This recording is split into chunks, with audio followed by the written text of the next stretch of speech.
Are you listening? Damn.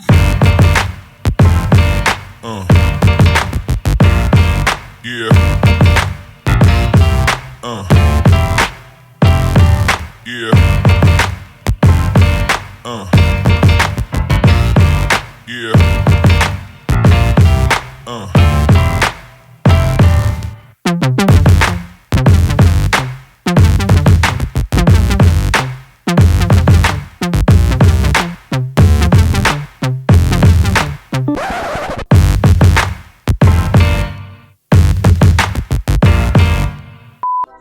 Hey Cowboys! I'm Becca. I'm Robin. We're from Leadership and we're putting on this year's citywide City Serve Drive. City Serve works to support the people in need in our community. Throughout the month of February, we'll be collecting toothbrushes in the office to help make care kits for the community in need. Thank you for your participation. Go Cowboys! Hi Cowboys, are you interested in the medical field? Join the Healthcare Careers Club next Monday in room S9. We talk about different medical occupations to get you thinking about your future career. Congratulations to the two LHS Science Olympiad teams who competed at the UC Davis Aggie Invitational last weekend. The Livermore Jade team placed 14th out of 50 teams from all over Northern California. Medalists included first place Lucia San Giorgio and Time Tola, and water quality third place Anderson Schwer and Nadine Zikizian. In astronomy fourth place Tejas Huara and Shiksha Venkat. In forensics, 5th place, Time Tola and Tejas Huara. In Codebusters, the teams competed in Chem Lab, Materials Science, Experimental Design, Entomology, and Engineering CAD also placed in top 10. The Women's Empowerment Club meets every second and fourth Wednesday of the month in room P10 during lunch, Miss Majority's room, to play fun games and discuss women's achievements.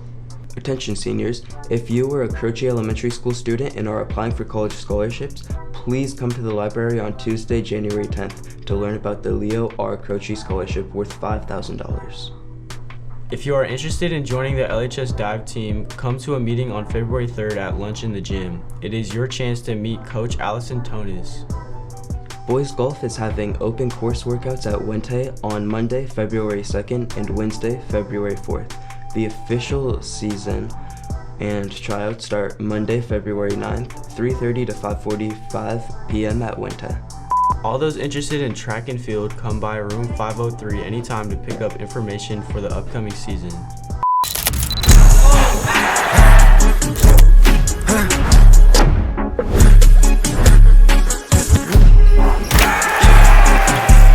Yeah.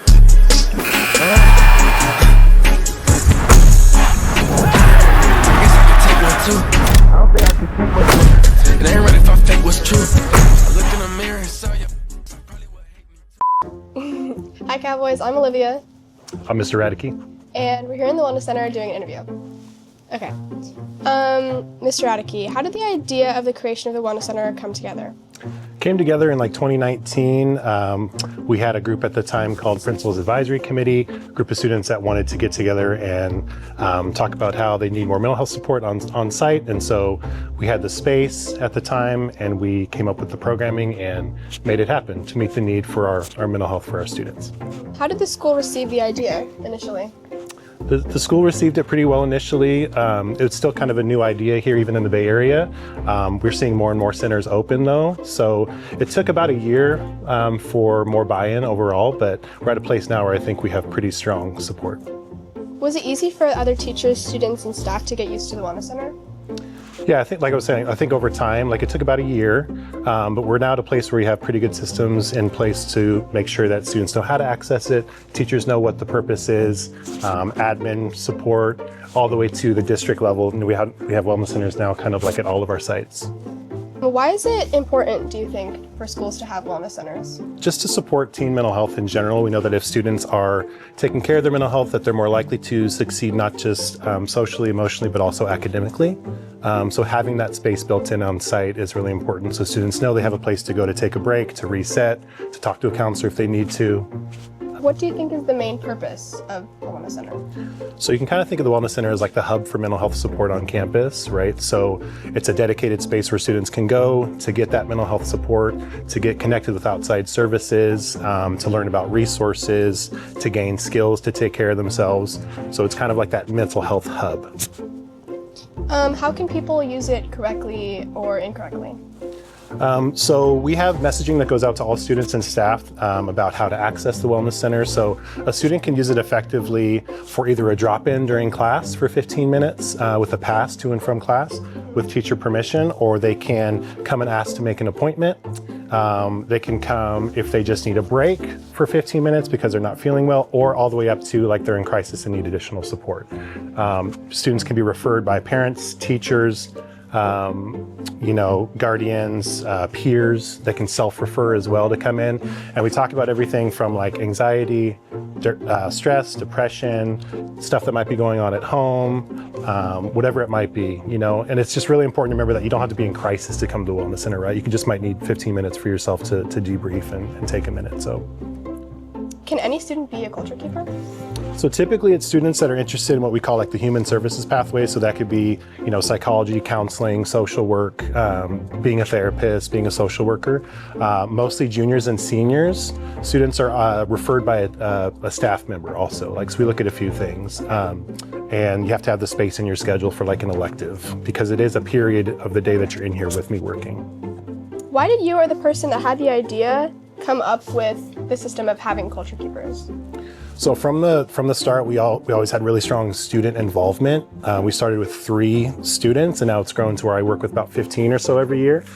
But we always wanted it to be student-led and student-driven, because we want the space to reflect the needs of the students and the community and the culture. So we really think that student involvement is really important. Who was the first culture keeper, if you do remember, and what was their story? Our first culture keeper was Rachel Hendry, amazing student. Also Emma Goulart. This was back in 2019, 2020. They were students that were actually in our ROP child development class, and they were looking for projects, and then we linked them up with the Wellness Center as it was starting, and then it kind of turned into the Culture Keeper program. How was the first year the Wellness Center opened, and how has it changed since? The first year was wild because we were coming back after COVID, and so we were cohorted and we were on site part-time and off site, and so it was like this really interesting adjustment period to now we have, and that was at the time 1 room, and we've kind of grown since then, and we've integrated like community supports and grown the Culture Keeper program, so it's been cool to see it kind of evolve. Okay, yeah, thank you. That was good. Yeah, thanks for taking the time. Yeah.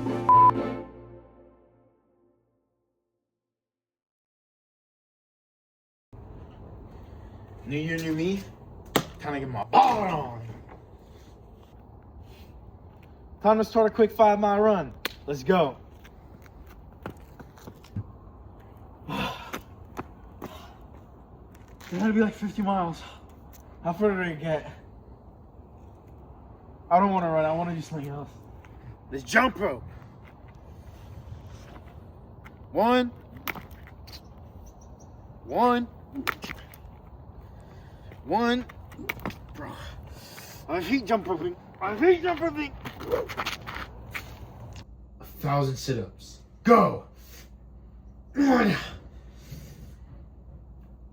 2. I gotta take a break. Power nap finished. Push-ups initiated. 1, 2, 3, 4. Exercising is only half of it. Time for a nice snack of bananas. These aren't the bananas that I put in here. Oh my god. 2026 is in my year. 2027, here I come.